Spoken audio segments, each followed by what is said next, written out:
Hello there, this is Aidan Jonah, Editor-in-Chief of the Canada Files, here co-hosting with Laith Marouf, third episode of Canada and Palestine, the War on Zionism. It's been a little while, but in my own personal life, I've been very busy. Actually, this show is coming to you from two different places now. It is good old Lebanon and Vietnam instead of Canada. So, lots to talk about and lots happened in the meantime, but the show goes on. So, Laith, thanks for being back again. Now, I've heard Free Palestine TV is starting to do some reporting. So, do you want to brief people on that? Yeah, we're doing reporting from the south of Lebanon. We're going on average every 2 days, filming at locations that were hit by the Israelis, and speaking to the victims and the families. We did an interview we just released last night with the head of Hezbollah's think tank, Dr. Fadlallah. He was actually we were just visiting a funeral for one of the martyrs, and he was in the house as his brother. And we ended up having the lucky situation of him agreeing to us interviewing him on the spot. We also are doing a weekly show called Wartime Cafe, which we're sitting in cafes with important voices here in Lebanon that people in the West don't have a chance to hear, mostly because obviously either they're published in Arabic and not in English, and or of course the media in the West doesn't give them the space. So our viewers will have a chance to hear thinkers from the region and see the facts on the ground. Nobody else is producing this content in English. And at the same time, we're training youth in the universities to acquire the skills and produce more content. People can donate. This is all volunteer work. The website is freepalestine.video to donate. And you can check our Twitter, Instagram, Telegram, YouTube, and Rumble pages. The links are there on the website. Thanks, Laith. Yes, truly some valuable work that's being done there. So let's get on to the issues at hand. So last week, 2 weeks or so, what are the big events in the ground around Palestine? What have they been? Well, the latest is the mass graves being pulled out from around Al-Shifa and Al-Nasr hospital after the Israeli withdrawal. They had made huge mounds of earth around the hospitals, and as now people are digging through them, up until now, 380 somewhat victims were pulled out of this rubble.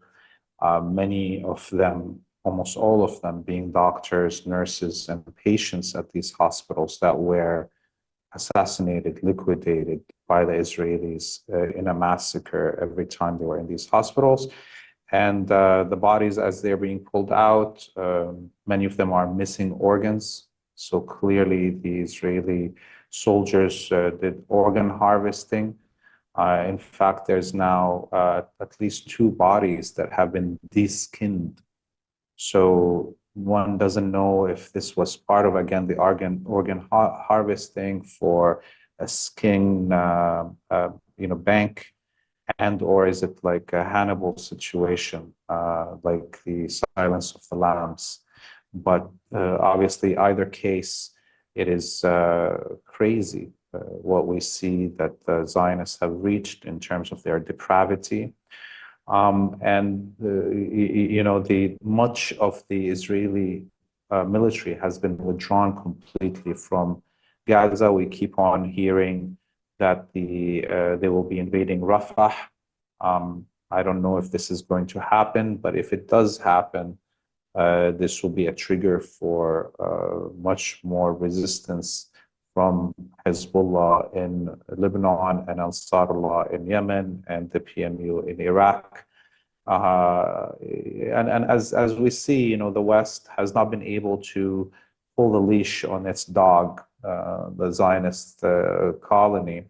And it seems at this point the tail is wagging the dog.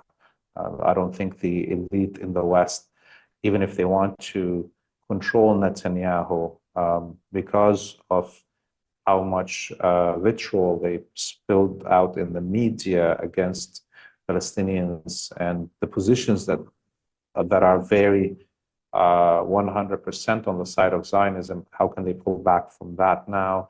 That, Biden is very fragile for in the next election because of this file. So we look at what's happening on the ground in Gaza. Genocide continues, resistance continues, the Israeli military continues to fail to achieve any military objectives. We heard even the former chief of staff of the Israeli military saying that Israel has been defeated, a strategic defeat in Gaza, and that Netanyahu should admit that and end this war and pull his troops out because there's no way he can win this war. So that shows you how much, this 6 months, 200 days now, actually, of this war of attrition, how much it affected the Israeli military. We haven't seen such a confrontation where 25,000 fighters, that's the number of fighters in Gaza, be able to hold 500,000 invading troops into a standstill for 200 days. This is a historic military victory. Right. So, well, I think the one thing certainly that we can't go about not discussing, because Iran is a driving critical figure in the axis of resistance towards Zionism. Of course, you had the bombing of the embassy compound, Iran's embassy compound in Syria by Israel, which actually did catch some of the embassy building for Canada, the one that hasn't been used for years. He didn't actually catch the embassy building, and of course our foreign minister, Melanie Joly, ruled out of anything about that. But what I want to talk to you to talk more about is, sentiment maybe in the region around the Israeli strike, the diplomatic, ramifications, and then, your thoughts on the response by Iran to this massive provocation by Israel. Yeah, let me just first talk about the Canadian embassy in Damascus. I mean, it sits right beside the Iranian embassy, between the Iranian embassy compound, actual building, and beside with the building that got hit. So the Canadian embassy building here, Iranian embassy building is here, and in between them is that consular building that is part of the Iranian compound. And the Canadian embassy lost all its windows because of the explosion, and the foundations have been affected. So the embassy, even if the Canadian government is not using it right now, it is unusable in the situation of the Canadian embassy thinking about reopening it. So it shows you that the Canadian government doesn't care about its own territory, because the Canadian embassy is Canadian sovereign territory. As long as the Zionists are the ones that destroy Canadian property, as long as the Zionists are the ones that kill Canadians, as we saw in Gaza, there is some Palestinian Canadians that got killed, they don't care, because the opinions of the Zionists in Canada are more worthy than all of Canada to the politicians. And I have a memory of this embassy in Damascus. In 2009, the former immigration minister of Canada, what's his name now? I'm forgetting his name. Jason Kenney. Kenny, yeah. He was the Yeah, he was also the premier of Alberta. At the time, in 2009, he was the immigration minister, and he had a vendetta against me because I had humiliated him in the media for months. In 2008, I was organizing a tour for the British MP George Galloway after he returned from his Gaza breaking the blockade, the Viva Gaza convoys, where he brought ambulances and fire trucks and medical supplies to break the siege. And Jason Kenney barred Member of Parliament Galloway from entering Canada on grounds that he is a terrorist and supports terrorism. And we took it to court. And Jason Kenney and the Canadian Ministry of Immigration lost in the court case and had to pay $1.5 million in damages to George Galloway. So Mr. Kenney took that very personal, and I left Canada for a vacation with my wife and kids in 2009, went to Syria, and as I was there, I was barred from re-entering Canada, and my wife and kids had to come back by themselves. And so I was detained basically in Syria, left there for almost 8 weeks. And during this trying to attempt to come back to Canada, the Canadian embassy in Damascus, after much pressure came on them, invited me to a meeting. And I go there, it was 5 p.m., and they locked the embassy behind me.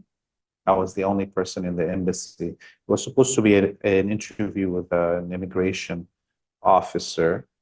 I go into this interview, and it ended up being an interview with CSIS, Canadian Intelligence Services. And the man had 3 piles this high of papers about me. And I ended up being locked in this interview for 2.5 hours. And it got very ridiculous, this interview. The CSIS agent was pulling every article that was ever published in the racist Zionist media in Canada, like the Globe and Mail, the National Post, the Gazette in Montreal. And half of that interview was about my opinions on the liberation of Palestine, which was not surprising. But the second half of that interview was the most surprising thing, because it all concentrated on my opinions about Indigenous peoples in Canada and their liberation. So they had information about every visit that I made to Indigenous reserves. At one point, this guy asked me, what do you think is the solution to the Indigenous problem in those words? And first off, I cracked up, because who am I? Why would the Canadian government need me to tell them how to solve the Indigenous struggles? And using the Indigenous problem is very similar to the Jewish problem, of the Nazis, how they discuss it. Of course, it got even more ridiculous, where they were asking about, do you think Indigenous people have the right to carry arms, to armed struggle? And that's the kind of I was like, rhetoric wow. That's the kind of rhetoric that sounds like they're trying to get you on treason charges. Yes. And so I was like, look, listen, I am not an Indigenous person. I'm not an Indigenous leader. I can't tell Indigenous people how to liberate themselves, but I can tell you for sure that under international law, any occupied people have the right to resist any means they feel possible. And that's all I can say. I will not, deny the indigenous people their right to choose their form of struggle. That's how it went. And eventually, I was allowed back into Canada, and the shitty Globe and Mail wrote an article a year and a half ago when the fascists and the Canadian government were going after me about this. And I told that shitty reporter at the Globe and Mail about this, how Jason Kenney was behind this attempt to block me, and she refused to report it. In fact, Jason Kenney put a note in my immigration file, handwritten, okay, saying nobody can move my immigration file forward without his personal authorization. This is why it took me 22 years to get Canadian citizenship. My file was withheld in the immigration because of this fascist Jason Kenney. And luckily it's moved eventually, because there's nothing that they can stop me from gaining the citizenship. And I'm a Canadian citizen now. And we've heard so many Jewish white supremacists call for my citizenship to be withdrawn. Sorry on this side note. No, But I hope this is a very interesting makes. story.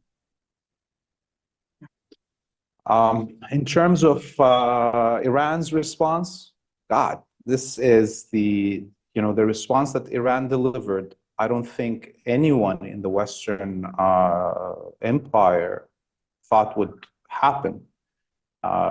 With the cheapest drones they had, the first generation drones, they were able to overwhelm all the air defenses that the West has installed from the borders of Jordan to the Zionist colony, including the THAAD missile system, supposed to be the best air defenses that the West has, the ones that they put in South Korea to supposedly face off with North Korea's hypersonic and nuclear missiles. So what we saw is cheap drones overwhelming these air defenses, and then the pinpoint hits by ballistic missiles, cruise missiles, and hypersonic missiles, and the destruction of the most important air base in the Zionist colony, and one that we know has the most advanced air defenses in all of the NATO alliance, and the destruction of the main base of surveillance, electronic surveillance, that is on top of Mount Hermon or Jabal al-Sheikh in the Syrian occupied Golan Heights. And the response of Israel, of course, was an indicator that neither the United States or Israel itself can afford going into a full war with Iran. So now we're living in a new day. After Iran's attack, the Zionist colony itself has been relegated to a full vessel status. It's not anymore a superpower in the region. It's now on par with Bahrain and Qatar that need direct military protection for them to exist, let alone defend themselves.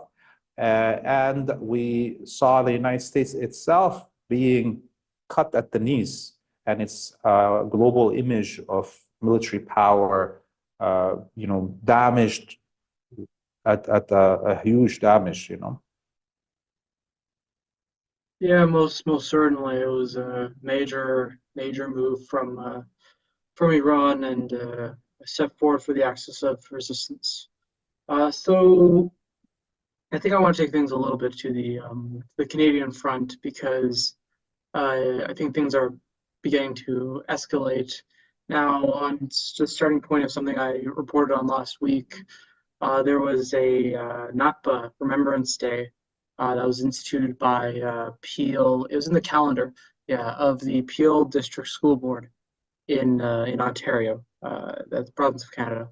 And you had the education minister, Stephen Lecce, come out and say politics shouldn't be in the classroom, and he was condemning it. as making it very clear the opposition to it. But when you have when this guy had the opportunity to, as education minister, push through Nazi propaganda.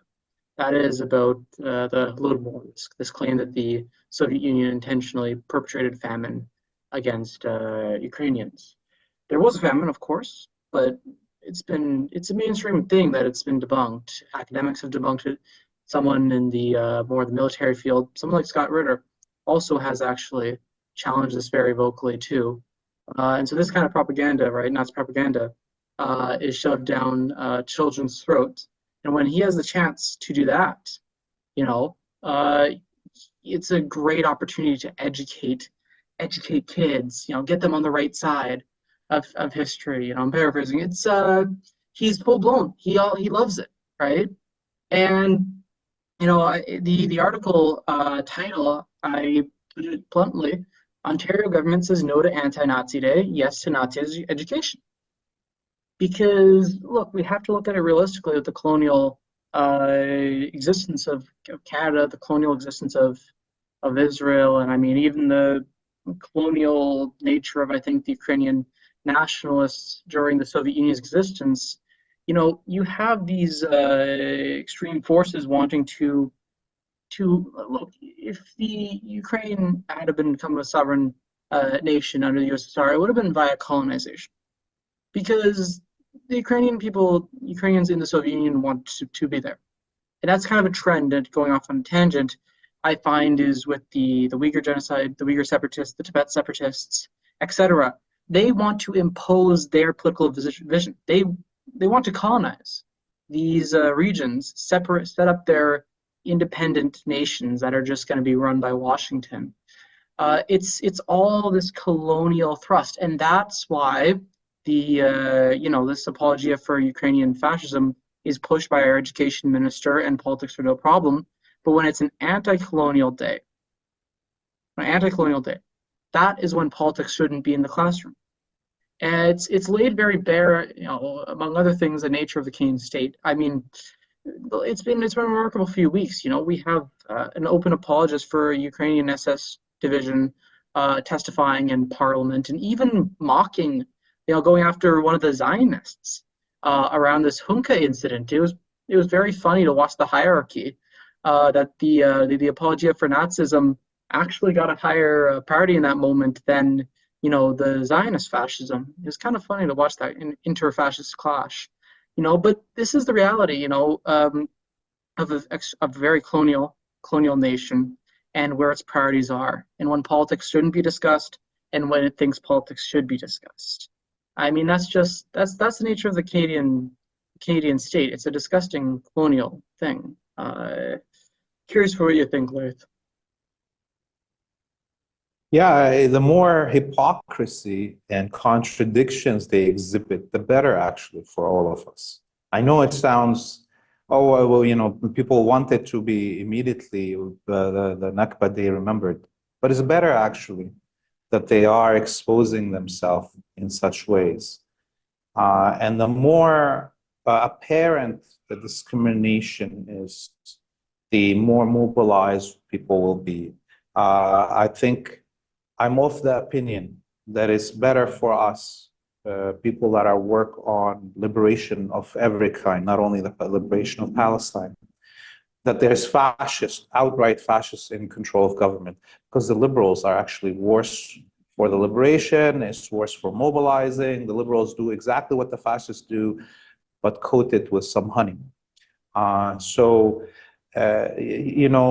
The students in the universities can speak for themselves, can go out and demonstrate and so on. But the students in high schools and elementary schools that are going to be subject to this brainwashing, they don't have a choice to pick a course like you have in a university.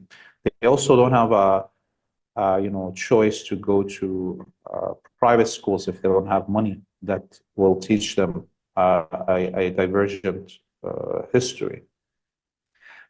So it is now the duty of the parents of these children in elementary and high schools in Canada, in the Peel district of Toronto, to come out and demonstrate and force this school district to represent their interest as parents and their choice of what their children should be educated on.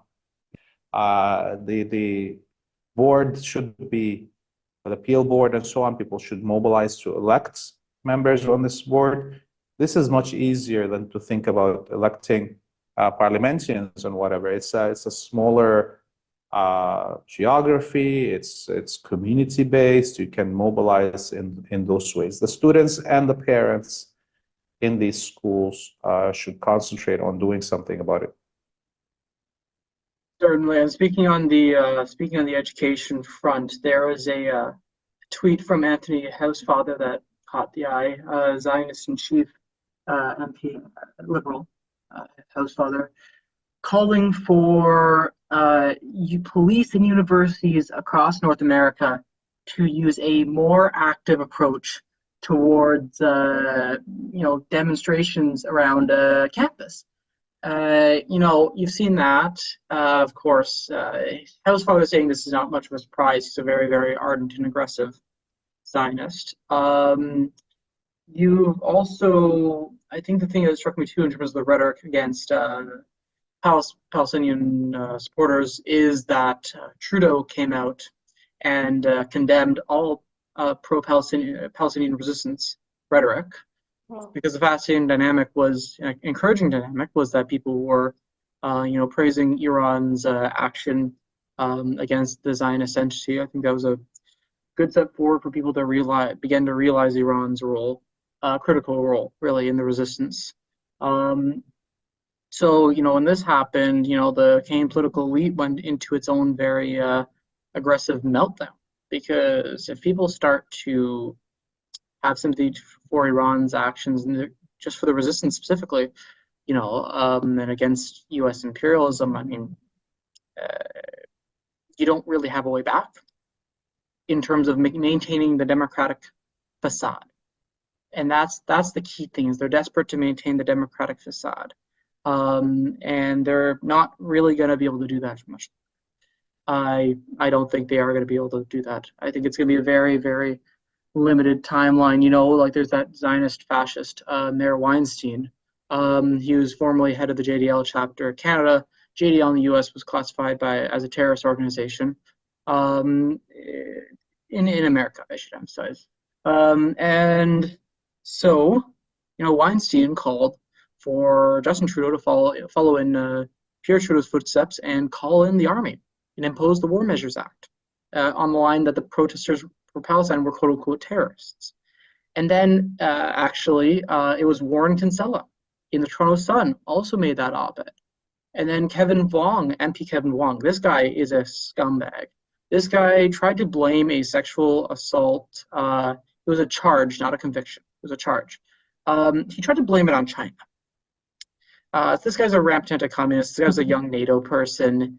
This guy allied with Mayor Weinstein earlier on. And this guy's a Zionist. This guy pushed the Zionism element so hard because this guy was a slimy POS who got caught hiding stuff from his record when he ran for the Liberals. He somehow managed to squeak in, and this slime ball is desperately trying to get as much votes and connections as he can, and he's just licking the boots of the Zionists like a pathetic lackey that he is. And you can see how happy his constituents are. They're furious. They're furious, and they're rightfully so.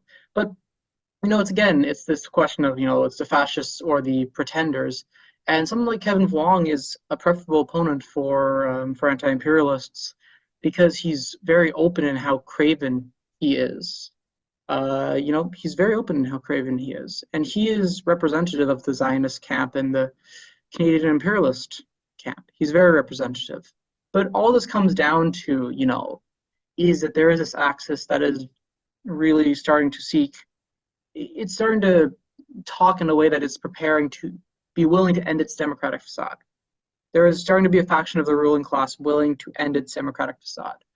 And there's going to be an article on the KFIA about that, possibly the night of this article, of this recordings release.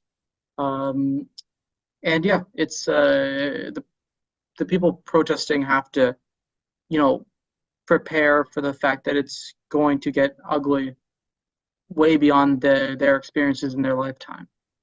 Oh yeah, oh yeah, oh yeah. Forget the globalization protests. Forget that. I mean, think maybe Winnipeg general strike level of violence.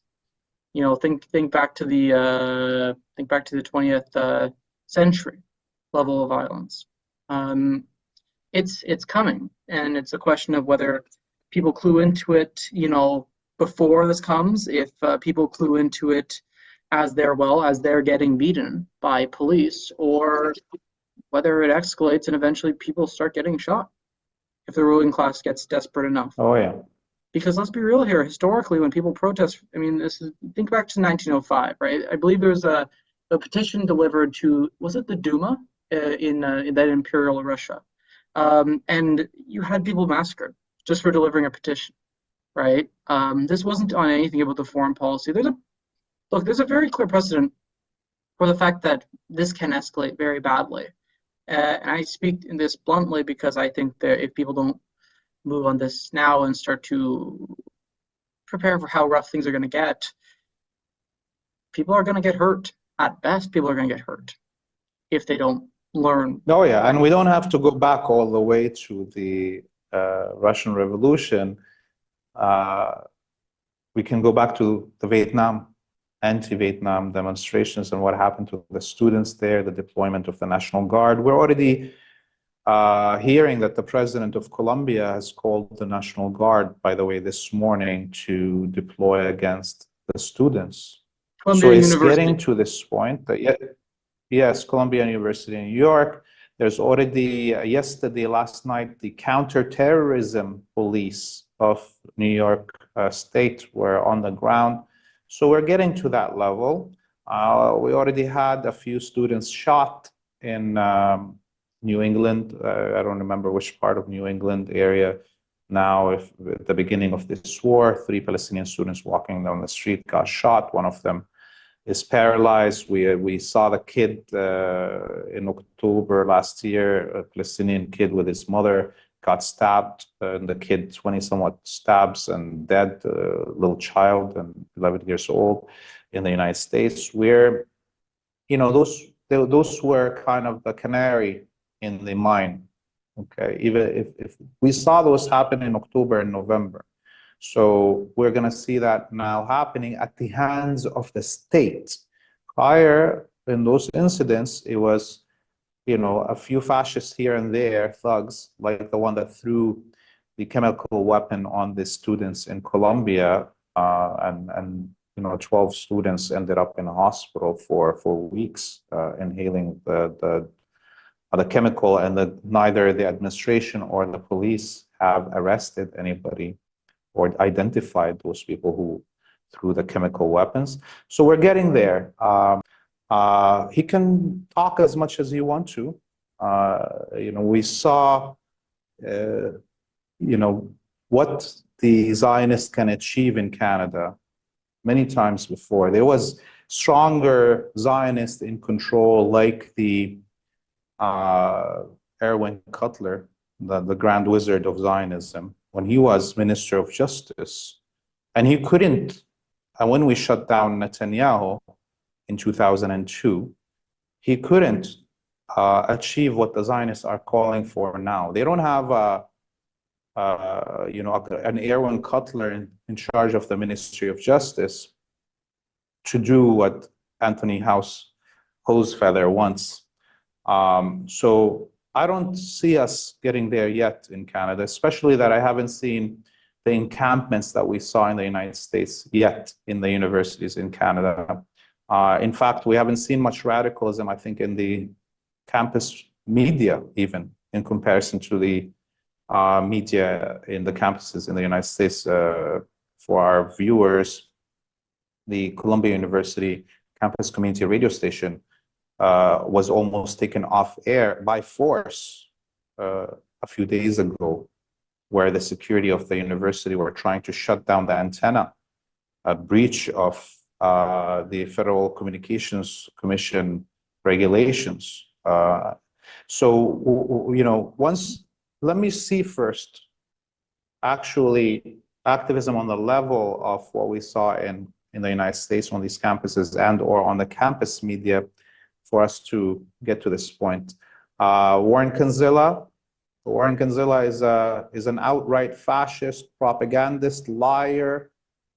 He published in an article about me a few months ago, claiming that he has seen evidence of me taking money from the Iranian government. And my lawyers are right now preparing the lawsuit because the Toronto Sun, the rag he works for, refused to show any of this evidence that they claim. So Warren Kinsella is a bag of human feces. They don't like me to call them bags of S. I like to use the proper scientific term. They're bags of human feces. That's what they are, and they just on everybody with their feces on the whole planet. That's what Zionists are good at. And the Jewish Defense League it's a bunch of weakling quislings. The Jewish Defense League at its heydays in 2000s came to Concordia University after we shut down Netanyahu with their actual president, what's his name, Erv Rubin, the founder of the Jewish Defense League, in 2002 arrived at Concordia University after we shut down Netanyahu and was, rounded up a gang of thugs to try to beat us up. And they were threatening us on the streets every day. And were leaving death threats and bomb threats at the Concordia Student Union, at the Solidarity for Palestinian Human Rights Concordia branch and others, calling themselves the Committee for the Extermination of Palestinians. And they couldn't come up with anything. In fact, Erv Rubin was arrested a few weeks later in the United States. This is in 2003. And caught as he was planning to bomb the largest mosque in the United States. And he was put on trial. And as he's waiting for his trial in the jail, the good brothers of the Nation of Islam threw him from the second floor window at the jail and ended that story. So Jewish Defense League, it's a kid's, dream. These Zionists are eunuchs. Zionists are the most weak fighters you can see on this planet. They cannot get into a fight with Palestinians or Arabs without the backing of the whole empire. Look at what's happening on the ground in Gaza. They can go steal a few underwear from women in their homes and put it and film themselves on TikTok. That's as far as their strength as a whole as a Zionist. And this is the same thing with the street thugs of the Zionists in Canada and the United States. These are eunuchs. Without the direct backing of the Canadian government and Canadian security forces, they can do nothing. So Meir Weinstein should be flushed down the toilet, and this story ended. There's too many people that can be bought and sold in the Canadian Parliament, like Mr. Wang there. His last name is Wang, right? I forgot. Yeah, Chinese. Yeah, Vietnamese of Chinese origin. But if I had enough money, I could buy him. He would sell his mother. Okay.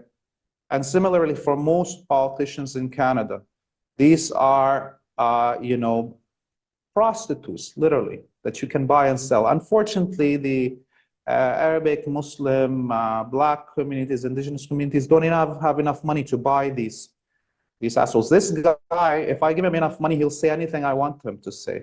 He'll say pro-Palestinian things if he finds the money, okay?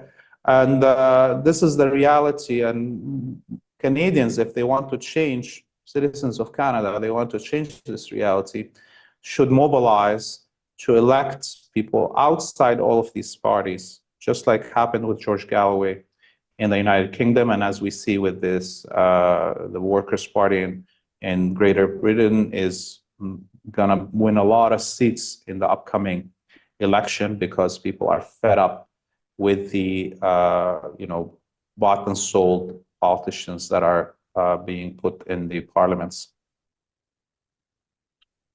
Yeah, speaking of Parliament at the Ontario provincial level, of course, there is now a Keffeyeh ban in the legislature.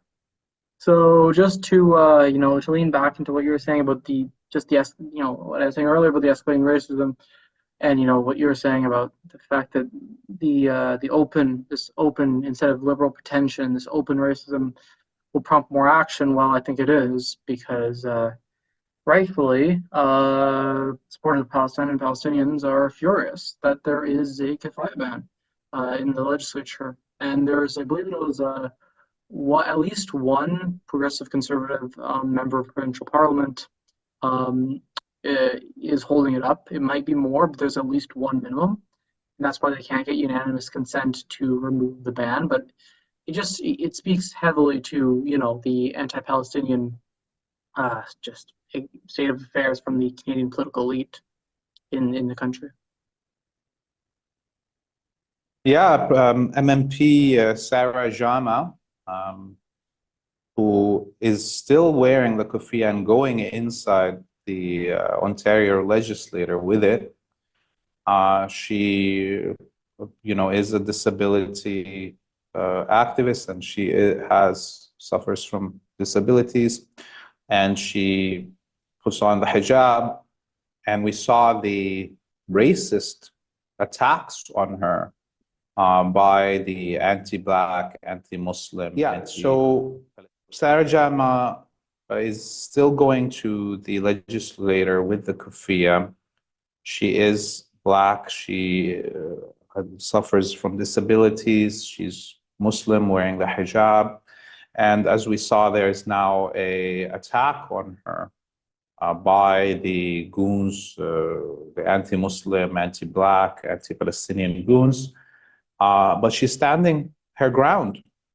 And I think it would be actually great if the legislators try to kick her out of the room with her keffiyeh. Can you imagine the image of a Black woman in a wheelchair with keffiyeh and hijab being pulled, dragged out of the legislature because of this stupid ban?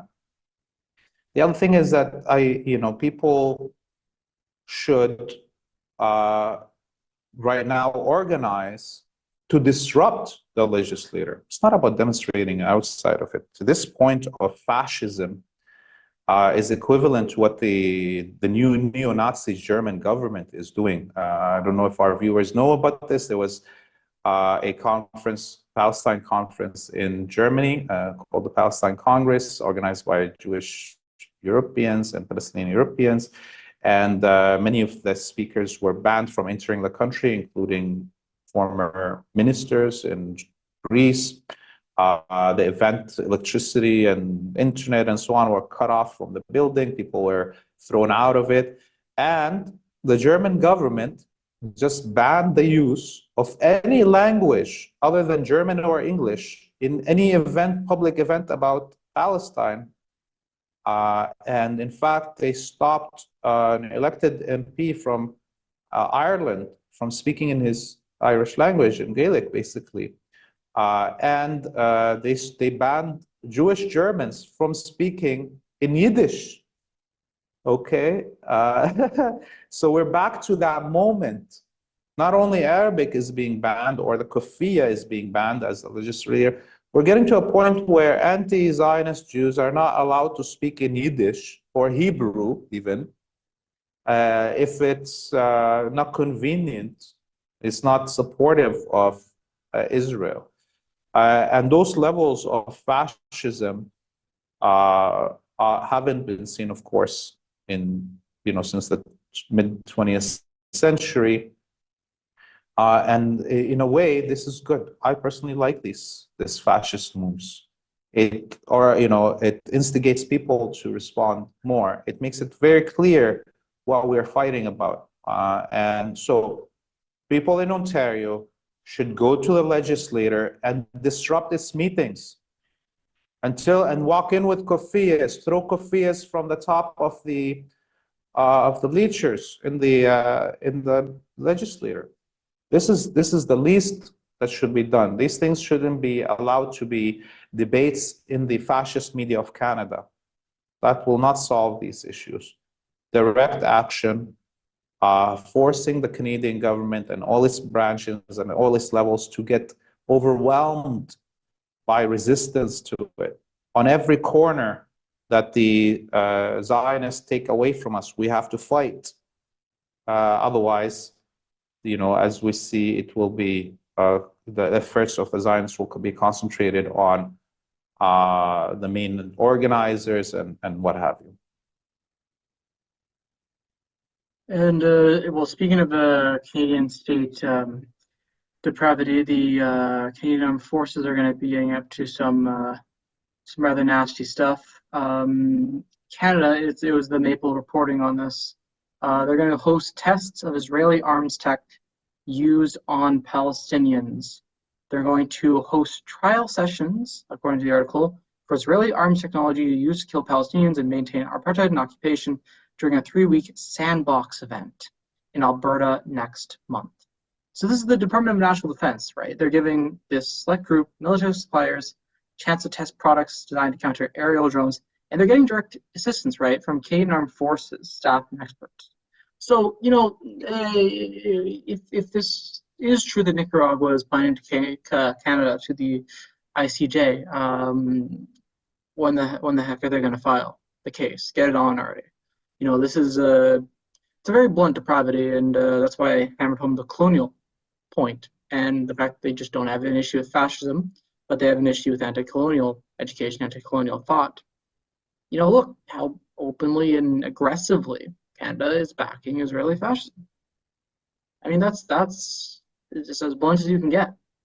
There's no excusing it. There's no liberal Zionists can't try to help the state worm their way out of this. This is depravity. Oh yes, and I'm surprised that they announced it so early because they're setting themselves up right now, and that's a great thing. Partially, why Zionists do such a stupid thing of announcing their depravity so early is because they think they want to show their authority. Respect my authority. I'm gonna, show you how these weapons. So organizers should get ready to make sure this doesn't happen. What is the Canadian military gonna do when people walk into these test fields, masses? That's to shut down.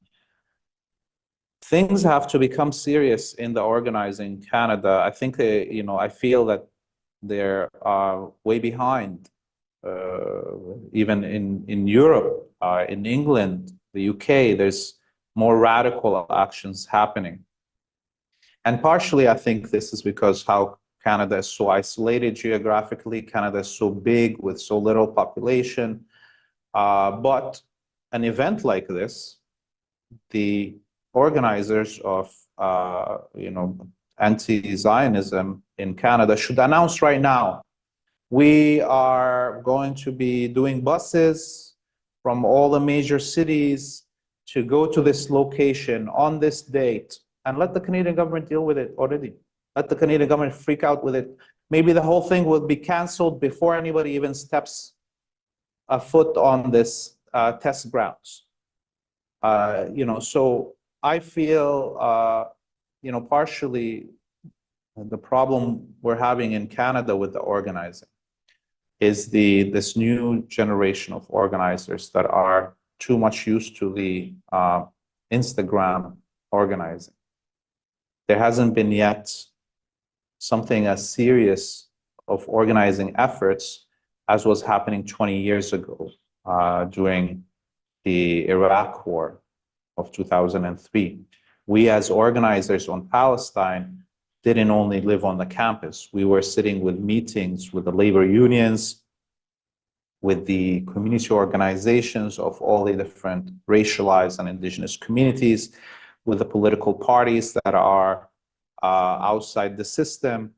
And, that enabled us to have these actions that have a wider effect than just this momentary Instagram social media situation. And so I encourage these organizers across the country to call mass meetings for leadership of all the stratas of society that I mentioned, labor unions, community organizations, racialized, indigenous, progressive, to have clear agendas and put money where there needs to be. The labor unions can bring buses at their budget, the buses that sit in their parking lots, to drive people to such a location. So it has to be moved to this next level. Otherwise, it will be isolated on social media. Yeah, I mean, as I was talking about in terms of, there's at least a faction of the ruling class in Canada that's very prepared to drop its democratic facade. Your point about the escalation of organizing is, I think, tacks on well to that. It's time for the organizing actions to escalate, and how exactly that escalates is not something that you or me are going to dictate, but it needs to happen. There's no doubt about it. It's you organize now, or, well, first of all, the Palestinian people are going to pay the price for their inaction, firstly. But secondly, the Canadian people are also going to pay the price for their inaction later. So, both the people that they protest for and themselves are going to get hurt if they don't start escalating their organizing before a wider section of the ruling class endorses the idea of repression on the scale of implementing the War Measures Act.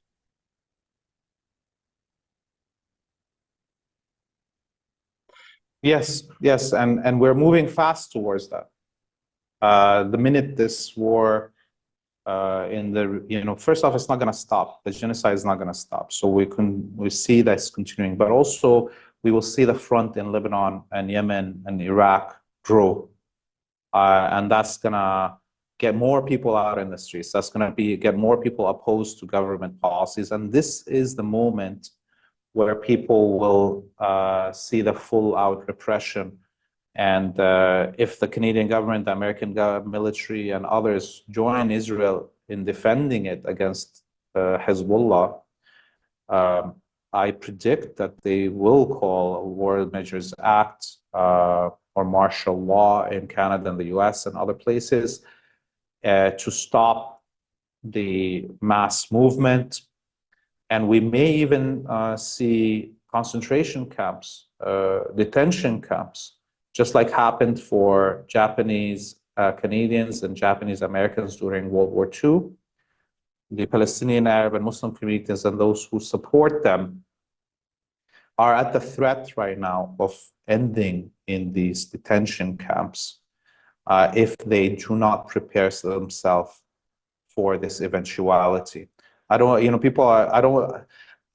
will not be happy if people act surprised when it happens. Everybody should be ready for this now.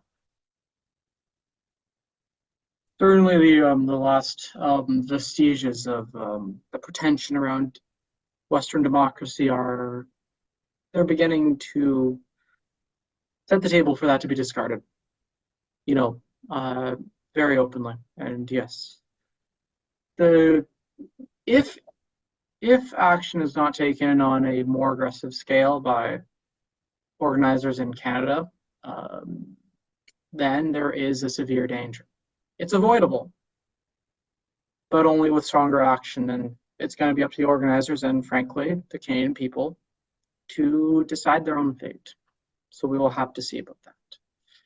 But well, Laith, I think that's a pretty good point to end off this episode, the third episode of Canada and Palestine, the War on Zionism, co-hosted by the Canada Files Editor-in-Chief, myself, Aidan Jonah, and co-hosted by Laith Marouf of Free Palestine TV. Laith, thanks for co-hosting this episode. Thank you very much. See you soon, Aidan. See you soon. Bye.